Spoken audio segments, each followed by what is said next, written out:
Hi friends, இப்போ இந்த kidney beans சுண்டல் செய்யலாம் ஃப்ரெண்ட்ஸ். இந்த கிட்னி பீன்ஸில் நம்மளுக்கு நிறைய ஹெல்த்து இருக்குது friends. Excellent source of protein, fibres and various vitamins and minerals, iron and magnesium and lot of potassium. இவ்வளோ சத்து இருக்குது ஃப்ரெண்ட்ஸ். இதை அடிக்கடிக்கு செஞ்சு சாப்பிடுங்க ஃப்ரெண்ட்ஸ். இதை எப்படி செய்யுதுன்னு நான் காமிக்கிறேன் ஃப்ரெண்ட்ஸ். இப்போ இதில் சால்ட் ஆட் பண்ணிக்கோங்க ஃப்ரெண்ட்ஸ். ஒரு பிஞ்ச் சோடா மாவு ஆட் பண்ணிக்கோங்க ஃப்ரெண்ட்ஸ். அப்போ தான் சாஃப்டாக வேகும். இப்போ இதை நல்லா கலக்கிட்டு மூடி போட்டு வேக வச்சிடலாம் ஃப்ரெண்ட்ஸ். இப்போ இதை மூடி போட்டு 10 நிமிஷம் வேக வைக்கலாம் ஃப்ரெண்ட்ஸ். வேகட்டும். இப்போ இந்த கிட்னி பீன்ஸை தாளிச்சிக்கலாம் ஃப்ரெண்ட்ஸ். எண்ணெய் ஊற்றி கடுகு போட்டுடுங்க. இதில் உளுத்தம் பருப்பு, பைத்தம் பருப்பு கொஞ்சம் ஆட் பண்ணிக்கோங்க.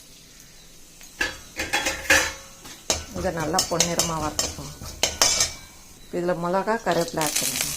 இஞ்சி ஆட் பண்ணுங்க, நல்லா வாசனையாக இருக்கும். இது பெருங்காயம் ஆட் பண்ணிக்கலாம். இப்போ இந்த கிட்னி பீன்ஸை இதில் போட்டுக்கணும்.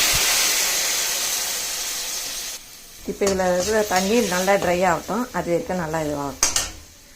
இப்போ பாருங்கள் ஃப்ரெண்ட்ஸ், இதில் தண்ணி இல்லை, நல்லா ட்ரை ஆகிடுச்சு. இப்போ இதில் தேங்காய் ஆட் பண்ணிக்கலாம் ஃப்ரெண்ட்ஸ். இந்த கிட்னி பீன்ஸு உடம்புக்கு அவ்வளோ நல்லது ஃப்ரெண்ட்ஸ். அடிக்கடிக்கு சேர்த்துக்கோங்க. ரிச் ப்ரோட்டீன்லாம் இருக்குது.